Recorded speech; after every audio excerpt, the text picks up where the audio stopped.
ಮಾತಾಡಿದ್ದಾರೆ. ಇವತ್ತು ನಾಳೆ ಅಂತಿಮವಾಗಿ ಇವತ್ತು ಏನಾದರೂ ಆಗ್ಬೋದು. ಪಕ್ಷಕ್ಕೆ ಡ್ಯಾಮೇಜ್ ಆಗ್ತಾ ಇದೆ. ಇವರು ಮುನಿಯಪ್ಪ ರಮೇಶ್ ಕುಮಾರ್ ಕೆ ಎಚ್ ಮುನಿಯಪ್ಪ ಅವರು ಪಕ್ಷಕ್ಕೆ ಡ್ಯಾಮೇಜ್ ಆಗ್ತಾ ಇದೆ. ಅವರು ಇವತ್ತು ತೀರ್ಮಾನ ಮಾಡ್ತಾರೆ. ಇದೆಲ್ಲ ಇರೋದೇ ಅಲ್ಲ, ಸಂಘರ್ಷಗಳು ಇರೋದೇ ಅಲ್ಲವ. ಪ್ರತಿ ಚುನಾವಣೆಯಲ್ಲೂ ಇಂಥದ್ದು ಎಲ್ಲೋ ಒಂದು ಎರಡು ಕೇಸಸ್ ಇರುತ್ತೆ. ಸಾಲ್ವ್ ಮಾಡ್ತೀವಿ, ಏನು ತೊಂದರೆ ಇಲ್ಲ ಸರ್. ಮುಖ್ಯಮಂತ್ರಿಗಳು, ಅಧ್ಯಕ್ಷರು, ನಾನು ಕೂಡ ನಿನ್ನೆ ರಾತ್ರಿ ಸ್ವಲ್ಪ ಭಾಗವಹಿಸಿದ್ದೆ ಚರ್ಚೆಯಲ್ಲಿ. ಮಾತಾಡಿ ಗೌತಮ್ ಫೈನಲ್ ಗೊತ್ತಿಲ್ಲ, ಫೈನಲ್ಲು AICC ಅನೌನ್ಸ್ ಮಾಡೋವರೆಗೂ ನಾವೇನು ಹೇಳೋಕ್ಕಾಗಲ್ಲ. ಯಾಕೆ ಇಷ್ಟು ತಿಕ್ಕಾಟ ಆಯಿತು? ಏನಕ್ಕೆ ಇರುತ್ತಲ್ಲ, ರಾಜಕಾರಣ ಅಂದರೆ ಹಾಗೆ ಅಲ್ವ ಸರ್.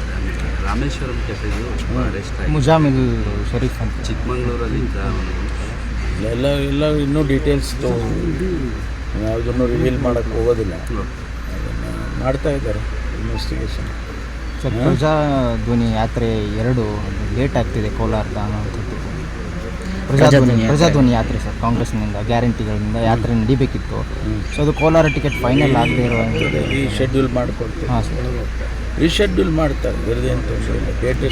ಡೇಟ್ಗಳು ಚೇಂಜ್ ಆಗಬೇಕಷ್ಟೇ ಅಲ್ಲ, ಮಾಡ್ತೀವಿ ಸರ್. ಈ ಬೆಂಗಳೂರು ಗ್ರಾಮಾಂತರದಲ್ಲಿ ಹಣಬಲ ಮತ್ತು ಹೃದಯವಂತ ಅಂತ ಟ್ರೋಲ್ ಆಗ್ತಾ ಇದೆ. ಏನು ಹೇಳ್ತೀರಾ ಅದ್ರ ಬಗ್ಗೆ?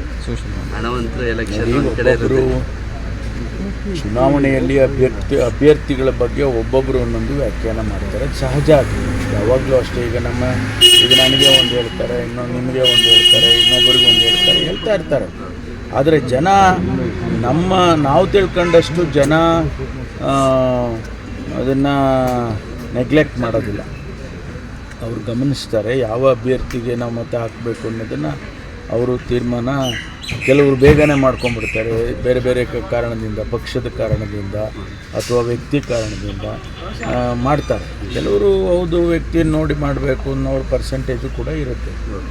ಕೆಲವರು ಏನೇ ಆಗಲಿ ನಾವು ನಮ್ಮ ಪಕ್ಷ ಇದೆ, ಅದು ನಾವು ಮೊದಲಿಂದ ಅದರಲ್ಲಿದ್ದೀವಿ, ಆ ಪಕ್ಷಕ್ಕೊಂದು ಓಟ್ ಹಾಕ್ಬಿಡ್ತೀವಪ್ಪ ಅಂತ ಹಾಕ್ಬಿಡ್ತಾರೆ. ಸೊ ಅದರಿಂದ ಬೇರೆ ಬೇರೆ ಹೀಗೆ ಆಗುತ್ತೆ ಅಂತ ಹೇಳಕ್ಕೆ ಬರೋದಿಲ್ಲ.